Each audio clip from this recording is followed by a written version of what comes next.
ठीक है।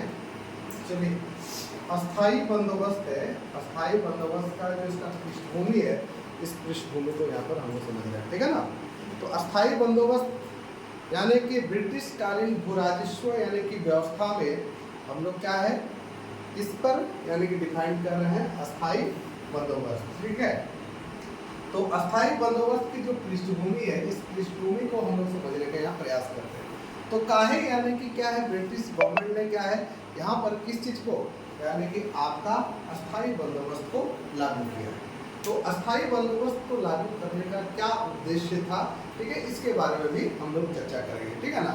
तो यहाँ पर क्या भारत में सबसे पहले क्या है, ब्रिटिश साम्राज्य के लिए क्या है धन की आवश्यकता है, पैसा का यानी कि बहुत आवश्यकता था। किसके लिए, यानी कि ब्रिटिश साम्राज्य के लिए, ठीक है। जब यानी कि पैसा रहेगा तब ना वो उसका डेवलपमेंट करेगा।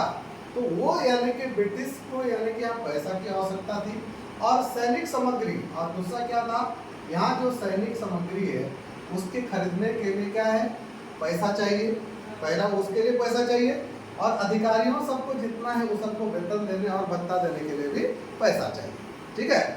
तो ये सब के लिए पैसा की चाहिए, इसके लिए क्या चाहिए, धन की आवश्यकता होती है, यही ना है, पैसा नहीं चाहिए उसको। अगर पैसा नहीं रहेगा तो वेतन कहाँ से देगा। तो इसके लिए यानी कि धन की आवश्यकता पड़ती है, और इस धन के लिए भारत में आय का देखिए, अब अगर यदि ब्रिटिश गवर्नमेंट को क्या चाहिए, पैसा चाहिए, धन चाहिए, तो धन चाहिए तो उसको धन कहाँ से मिलेगा, और भारत में अगर ये धन उसको चाहिए तो पैसा चाहिए तो उसको कहाँ से प्राप्त होगा। तो उसके लिए सबसे पहला चीज़ क्या है कि एक ही चीज़ है, भू राजस्व व्यवस्था। क्योंकि भारत का यानी कि यहाँ से सिर्फ जो क्या है ब्रिटिश गवर्नमेंट का जो क्या आय का जो क्या होता जो स्रोत होता है, यानी कि पैसा का जो स्रोत होता यही स्रोत था, कौन सा, यानी कि भू राजस्व। और यहीं से क्या होता है, वो टैक्स जो होता और टैक्स जो आता है उसी से यानी क्या है अपना सारे जरूरतों का काम को वो पूरा करता, ठीक है। तो टैक्स में वो टैक्स लेता कौन सा, और टैक्स कहाँ से लेगा, यानी कि जमीन से ही लेगा। बाकी तो उद्योग धंधे है नहीं यहाँ पर, तो उद्योग धंधे मेरे पास नहीं है, तो विशेष कर है छोटे छोटे सब है, तो उससे कोई मतलब नहीं है। यानी कि सबसे प्रमुख जो क्या था आपका भू राजस्व व्यवस्था ही था, और यही यानी कि व्यवस्था है। और अंग्रेजों ने देखिएगा भू राजस्व प्रबंधन के लिए क्या है बहुत सारे यानी कि यहाँ पर नीति सबको भी लागू किया था, ठीक है। और सर्वप्रथम देखिए इसमें से सर्वप्रथम क्या था, अस्थाई बंदोबस्त, ठीक है। और अस्थाई बंदोबस्त के बारे में जो यहाँ पर भारत में अगर अस्थाई बंदोबस्त की जो शुरुआत करना है, और इसके लिए यानी कि सबसे पहले यानी किसको सुझाव किसने दिया था, यानी कि फ्रांसिस ने दिया था, ठीक है। कि यहाँ पर सर्वप्रथम क्या है अस्थाई बंदोबस्त की शुरुआत करने के लिए, ठीक है। तो अब ये क्या है, लॉर्ड कॉर्नवालिस क्या है, उस समय क्या था, गवर्नर जनरल यही था, लॉर्ड कॉर्नवालिस था। तो ये क्या किया था, लॉर्ड कॉर्नवालिस के समय ही 1790 में क्या किया, यानी कि इस पद्धति को लाया गया। कौन सा पद्धति, यानी कि आपका अस्थाई बंदोबस्त की पद्धति को लाया गया, यानी कि 1790 में लाया गया, ठीक है। लेकिन इसको लागू नहीं किया गया था उस टाइम, याद रखिएगा 1790 में इस पद्धति को यहाँ पर लाया गया, और 1793 में क्या है अस्थाई बंदोबस्त को क्या है अस्थाई रूप से लागू किया। तो अस्थाई बंदोबस्त को जो लागू कब किया जाता है, 1793 में लागू किया जाता है, लेकिन इसको लाया गया था कब, यानी कि आपका 1790 में इसको लाया गया था, ठीक है। समझ में आया, क्लियर हुआ। और इस बंदोबस्त को लागू करने में किसने, कॉर्नवालिस को, यानी कि लॉर्ड कॉर्नवालिस, और इसी ने यानी कि इसको लागू किया था।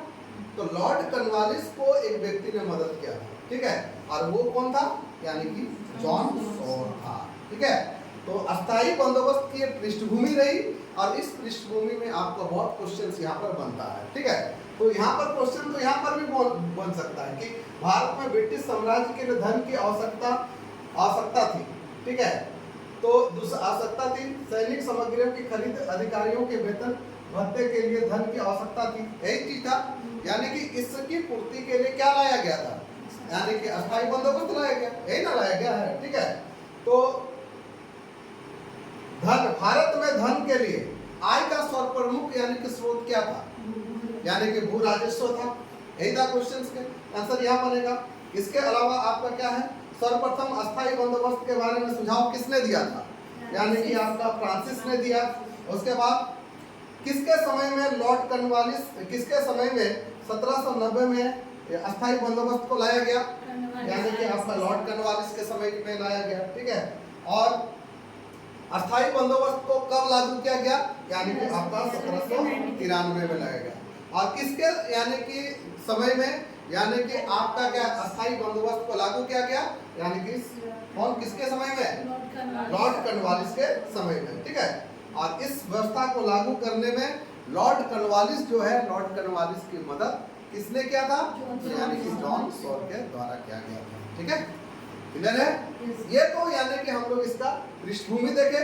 इसके बाद अगला क्लास में हम लोग इसका उद्देश्य के बारे में चर्चा करेंगे और इसके अलावा यानी कि उसकी विशेषताओं पर चर्चा करेंगे। किसका, अस्थाई बंदोबस्त का उद्देश्य, उसके बाद उसका विशेषता, ठीक है। तो इन चीजों पर चर्चा होगी, ठीक है। तो आज का क्लास हम लोग यहीं पर समाप्त करते हैं। Thank you.